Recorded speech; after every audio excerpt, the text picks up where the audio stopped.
আসসালামু আলাইকুম ওয়া রাহমাতুল্লাহি ওয়া বারাকাতুহু। সম্মানিত গাইস, আমরা আছি এখন হেরেম শরীফে মাগরিব এবং এশার নামাজ আদায় করলাম। আমার সাথে আমার সদ্য বড় ভাই ডাক্তার রেজাউল করিম ভাই এখানে হাজিদের সেবা টিমে আসছে। মাশাআল্লাহ, আগামীকালকে তার বাংলাদেশ সফর ইনশাআল্লাহ। মদিনায় ছিলেন দীর্ঘদিন, মক্কায় ছিলেন, তারপর মদিনায় গেছেন, মদিনা থেকে গতকালকে আবার মক্কায় আসছে।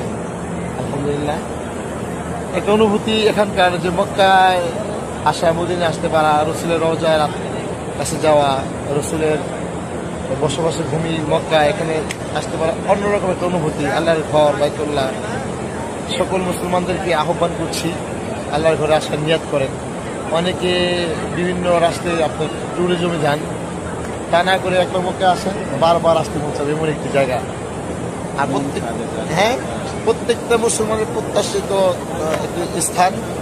অনেকে আসতে চায়, আসতে পারে না, আর অনেকে সমর্থ আছে তারপরও আসতে পারে না। যাদের সমর্থ আছে তাদেরকে বলবো আপনারা চেষ্টা করেন, দোয়া করেন, বেশি বেশি দৌড় ইস্তেগফার করেন।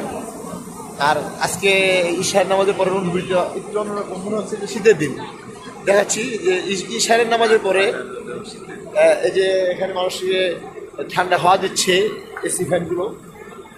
মাশাআল্লাহ, ভাই কিছু বলেন? না, সবাই চেষ্টা করবেন আসার জন্য, কারণ প্রত্যেকটা মুসলমানের অন্তরে থাকে যে একবার হইলেও যেন কাবাটা দেখতে পারে, নিজ চোখে ধরতে পারে, ছুঁইতে পারে। তাই আর কি, সবাই আসার চেষ্টা করবেন। আল্লাহ পাক সকল মুসলমান ভাই বোনদেরকে আল্লাহর ঘরে আসার তৌফিক দান করেন। আমিন। আল্লাহ হাফেজ।